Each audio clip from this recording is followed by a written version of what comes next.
Hey, what's up? Don't bug, it's the Critical Plug, and I got for you an album review of the new IDK mixtape, Even the Devil Smiles. This is the debut mixtape from Maryland rapper IDK, and due to the fact he's been putting out a decade's worth, maybe even over a decade's worth of work from EPs, albums, and also delivering conceptual albums as well. And while I've never been a huge fan of his back catalog or his discography in an albums or EP sense, I've always respected the fact that he has tried to put out a conceptual record, and quite a few at that, because in my view, IDK does bring lyrical substance. He does bring some great production occasionally.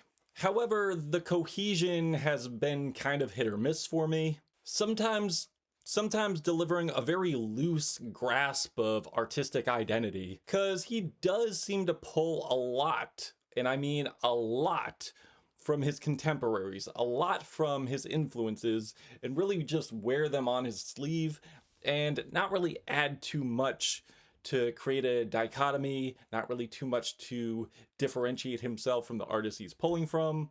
But luckily, we don't really run into that too much on this mixtape, but I will say there are times where he goes into his Kendrick bag maybe a little too hard. Like, I would say the only song where he really just dives into the Kendrick bag to a point where it's basically staring me so hard in the face is probably Life for Life. You could tell like he's really using that Kendrick influence pretty hard here with his very groggy tone. You don't say. You don't say. Or the song P.O., which is produced by Kaytranada and featuring the legendary Black Thought of the Roots. And one thing I will say too, unfortunately, he does get outshined by his guest features. But also with the track P.O., I do think that the dub reggae elements could have been executed better, because in my view, it sounds like a watered down dub reggae track trying to do a cover of Kendrick's High Power. While it's not one of my favorite tracks here, I can at least appreciate the attempt here. And we do also have Sigma, which I feel could have been longer. Like, I do appreciate how he's trying to go into a more UK drill direction here, but unfortunately it sounds very unfinished. It sounds more like an interlude, and I don't really think that was the point he was going for. I don't think that was the direction. Luckily though, we do get a lot of highlights here. Like, we are eating on this mixtape. And it's not even that long of a project either, with 15 tracks, 35 minutes of runtime. And I would not say this is a concept record per se, but I will say there is a lot of conceptual tie-ins here, and a lot of reoccurring themes, but done in a way that's clever, engaging, with topical focus of the corrupted police system, spirituality, heartbreak. And there are songs on this mixtape that are straight up bangers, and very anthemic bangers, I might add. And with these bangers, they constantly deliver fleshed out tracks, catchy hooks, well-structured hooks, and melodies. The thing is so structured to the T. Not to mention how fucking sticky and instantaneous they are.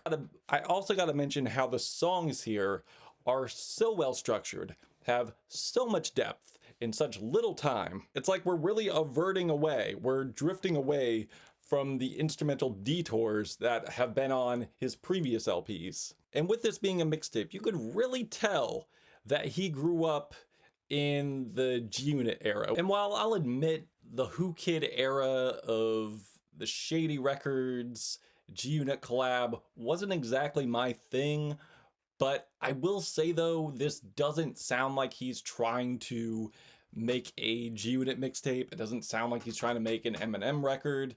And with the instrumentation being such a callback to the 2000s, it sounds more like a fire mixtape from that era, in opposed to biting from that era. With the song Halo, we're getting this very dense analog bass that sounds like it came straight out of Watch the Throne. But I also want people to keep in mind too, there is a differentiation here, because it does sound like the production has been influenced by that. And while there are similarities to this Watch the Throne, which I feel like with the Call of the Wild song, as Clips did on their excellent LP, which honestly, I am sorry I didn't review that.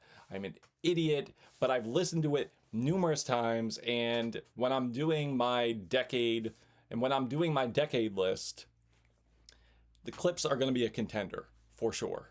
Let God Sort 'Em Out is going to be a contender for sure. But the difference here is the synth patches, the extremely motivating piano licks, choir, and as long as we're on the subject here of production and with nostalgia, with something vintage, there are quite a handful of legendary artists here producing or featured on this thing, such as No ID, such as Madlib. There's even appearances from artists who aren't even here anymore, such as the legendary late great MF Doom, DMX. So yes, he's really capturing that 2000s essence here. And while the song is called Halo, the lyrics are far from heavenly, as he drops these very aggressive and slick bars with this attack dog-like delivery. And as I mentioned before, while this isn't, to the best of my knowledge, a conceptual project, again, like substance-wise, title-wise, topic-wise, there are tie-ins that I believe tie together, like involving deities, and dropping absolutely savage bars here out of hunger, determination. And bro sounds like he's out for blood, while reminiscing on serving his time, his sentencing, questioning authenticity of other rappers, and there are moments here where he is taking justified jabs at the judicial system, at the police system, being incarcerated. And we have another track here that really does flow very well, sequentially, topically. And we have another banger that follows up very well, sequentially and sonically, with Devil, and his flow game, his delivery is just insane.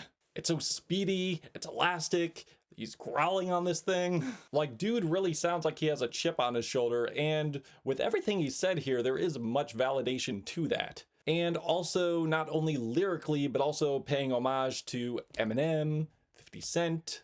Like, we even have a clip of Eminem introducing the track, but you can tell it's a sample, but it still fits. And that's another thing too. Like, there are so many great placements on this record, you would think they were on this thing. It doesn't sound like AI. It doesn't sound like tacked on, tasteless, posthumous shit.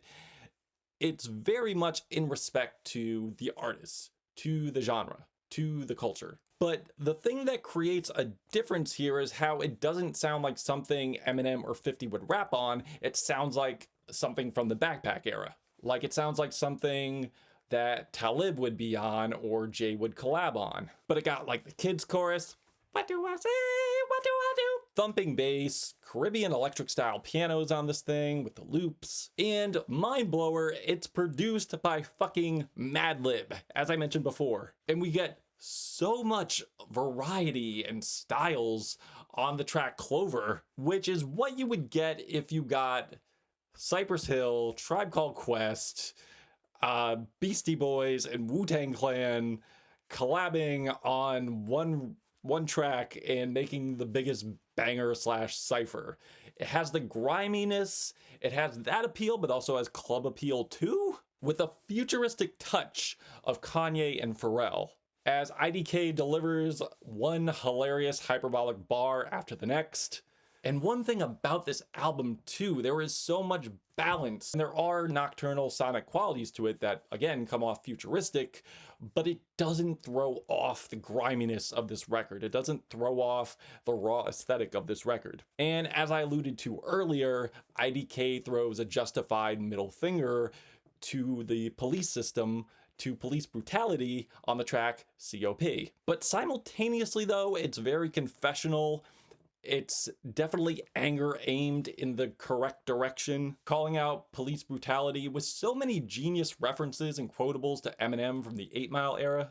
There's also some slick Rickisms here, and it's very obvious he's pulling from Kendrick on the back end of this thing. But again, he uses his influence to create this amalgamation, to create something powerful, something very stand out, and deliver a great message to that. Important messages. Now, if you're familiar with IDK, there is really no mystery. He is a fan of DMX, as he had him do a sermon on the Is He Real album. And as I mentioned before, he does use these samples tastefully, and it's produced by Kaytranada, who I'm not a big fan of.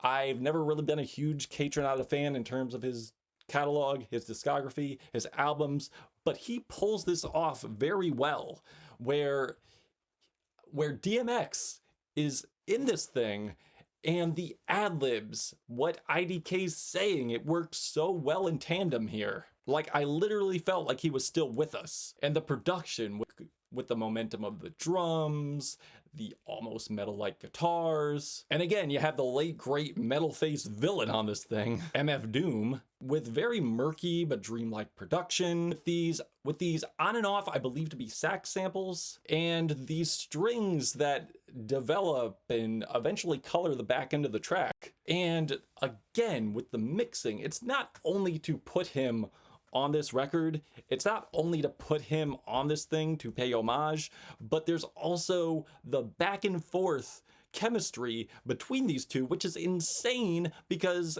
MF Doom is no longer with us. However, though, this could very well be a pre-recorded track. I really don't know, but it just sounds so organic here. And Scary Mary is nothing short of genius, which almost sounds like a vintage horror Christmas movie with these grimy piano keys, I believe to be jingle bells, and the twinkling keys really do add to the holiday essence here, as this song is about committing acts of theft and getting these for free and doing this daily to a point where, due to the fact it's free and you're getting these things you really couldn't purchase on your own, and coming from poverty and having these possessions, it feels like every day is a holiday, like it's Christmas. And the whole intro is genius with the Jingle Bells Batman Smells intro. And as grim and real as the subject matter is here, I would assume, with how this thing ends,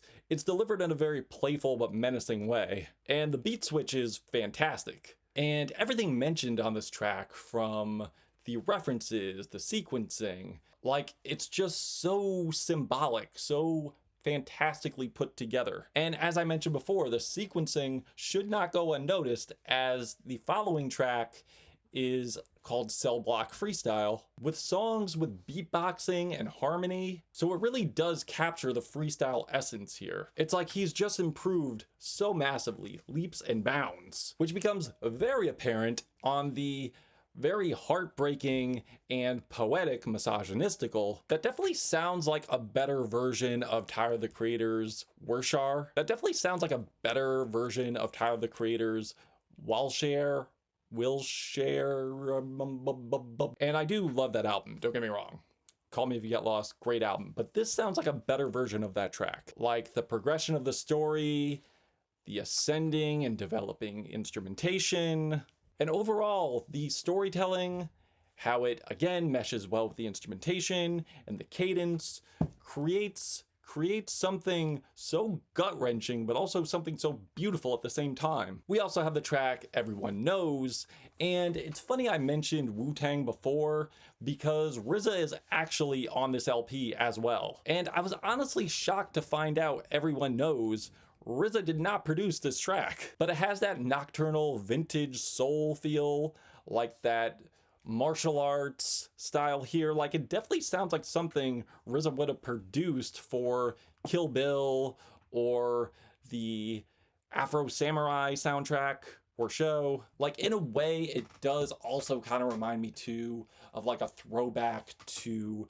Ghostface Killah's fantastic LP, Supreme Clientele, as IDK raps about cynicism of people around them, IDK raps about cynicism of people's intentions, of people's authenticity, of their truth, and also rapping about how staying true and being honest And also talking about how staying true and being honest and how important that is to him. And also saying he would rather die than conform to a fraudulent society. So yeah, overall, this mixtape, I know we've heard the term. If you've grown up in the 2000s, then you're familiar with the term mixtape better than your album, which honestly I found to be at times a pretentious thing to say, but there are instances where that is true. And honestly, I feel this mixtape is better than any album IDK has put out. And I love too how, with the title, Even the Devil Smiles, there is, even though there's not really much of a story here, there is certainly talks of temptation. It really does feel like that the message I'm getting here is how, with the evil of the devil, assuming, even though like IDK, who I believe is an atheist, I think, so it seems to me this is like metaphor, allegory. So what I'm getting from it is all that glitter isn't gold, in a sense, where even the devil smiles, as something could be so bad, but just because it's smiling at you doesn't necessarily mean it's good. At least that's what I'm getting out of this thing. I didn't really dive too deep into the meaning of this thing, which I probably will. I might be wrong, but there's certainly temptation in terms of the subject matter here, but there's also, and I could be diving in this thing a little too deep, of the deception of police out for your best interest, the judicial system's always right. But overall, another thing I love about this too, obviously I enjoyed this record. I love this record. And IDK has really like found a way to wear his influences on his sleeve, but break up the monotony as well. Because he's putting all of his influences here on display, but in a mix. And with the structure, the ideas here, he has certainly created this dichotomy amongst his contemporaries and has done it excellently. And I'm honestly looking forward to see him improve from here. I'm feeling a 4 out of 5 black hearts on this thing. If you've given this a listen, what did you think? Did you love it? Did you hate it? Why? And that's it. Show me love. I am the Critical Plug. Tune in for the next one. Even though I'm agnostic, I hope you have a blessed one. Critical Plug. IDK. Even the devil smiles. Till we meet again.